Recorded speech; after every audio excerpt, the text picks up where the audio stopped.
ಸಾಮಾನ್ಯ middle class ಹೈದನಾಗಿ ಕರುನಾಡಲ್ಲಿ ಹುಟ್ಟಿ ನಟನಾಗಬೇಕು ಎಂದು ಪಣ ತೊಟ್ಟಾಗ ಆ ಬಾಲಕನಿಗೆ ಇನ್ನೂ ಎಳೆಯ ಪ್ರಾಯ. ನಾನು ದೊಡ್ಡ ಸಿನಿಮಾ ಸ್ಟಾರ್ ಆಗ್ತೀನಿ ಅಂದಾಗ ಅವತ್ತು ಯಾರೋ ನಕ್ಕಿರಬಹುದು. ಆಯ್ತಾಗಪ್ಪ ಅಂತ ಯಾರೋ ವ್ಯಂಗ್ಯ ಆಡಿರಬಹುದು. ಆಗೋ ಮಾತಾಡು ಅಂತ ಇನ್ಯಾರೋ ಅಂದಿರಬಹುದು.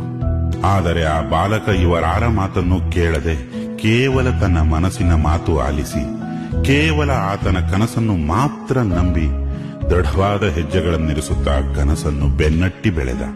ನಾವು ಕಂಡ ಕನಸನ್ನು ನಾವೇ ಹೋರಾಡಿ ನನಸು ಮಾಡಿಕೊಳ್ಳಬೇಕೆಂದು, ಈ ಬಾಳೆಂಬ ಬಾಳಲ್ಲಿ ಯಾವುದೂ ಅಸಾಧ್ಯವಲ್ಲ ಎಂದು ಇಡೀ ಲೋಕಕ್ಕೆ ತೋರಿಸುತ್ತಾ ಬೆಳವಣಿಗೆ ಎಂಬುದಕ್ಕೆ ತಾನೇ ಒಂದು ಉದಾಹರಣೆಯಾಗುವಂತೆ ಬೆಳೆದು ನಿಂತ ಆ ಬಾಲಕ.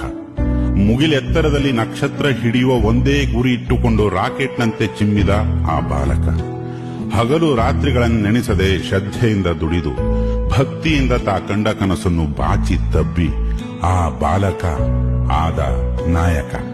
ಬೆನ್ನಟ್ಟಿದ ಕನಸಿಗೂ ಮುಂದೆ ಸಾಗಿ ಇನ್ನೊಂದು ಅಸಾಧ್ಯ ಗುರಿಯನ್ನು ಮುಟ್ಟಿ ಯಾರೂ ಊಹಿಸದ ಇನ್ನೂ ಹಲವಾರು ಗುರಿಗಳನ್ನು ಮುಟ್ಟಲು ಪಣ ತೊಟ್ಟು ಈ ನಾಡಿನ ಅತ್ಯಂತ ಹೆಮ್ಮೆಯ ಅನ್ಲಿಮಿಟೆಡ್ ನಲ್ಮೆಯ ಸ್ಟಾರ್ ಆದ ಆ ಬಾಲಕ.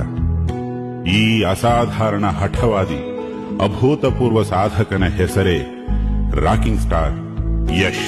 ಯಶ್ ಯಶ್ ಯಶ್ ಇವತ್ತು ಯಶಸ್ಸು ಎಂಬ ಪದಕ್ಕೆ ಯಶ್ ಎಂಬ ಪದದಿಂದ ಹೊಸ ಕಳೆ ಬಂದಿದೆ. ಗುರಿ ಎಂಬ ಪದಕ್ಕೆ ಒಂದು ಹೊಸ ಗುರಿ ಸಿಕ್ಕಂತಾಗಿದೆ.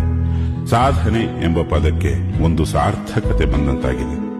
ಜಾಗತಿಕ ಮಟ್ಟಕ್ಕೆ ಕನ್ನಡ ಸಿನಿಮಾನ ಎತ್ತಿ ಹಿಡಿದಿರುವ ರಾಕಿಂಗ್ ಸ್ಟಾರ್ ತೋಳ್ಬಲ ಕಂಡು ಜಗತ್ತಿಗೆ ಬೆರಗು ಮೂಡಿದೆ.